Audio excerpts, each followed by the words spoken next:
Diba sinabi ko naman sa'yo, ipatingin mo na yung insomnia mo. Angel Solace, right? Angel na.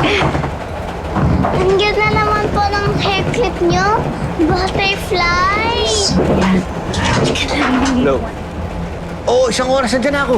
Oo! Palagay ko nagpaparamdam na siya sa mga hindi tumulong sa kanya ng gabing yun. I think we're all being haunted. Yung kawawang babae na hindi mo tinulungan, sa tingin mo ba may tutulong pa sa inyo ngayon?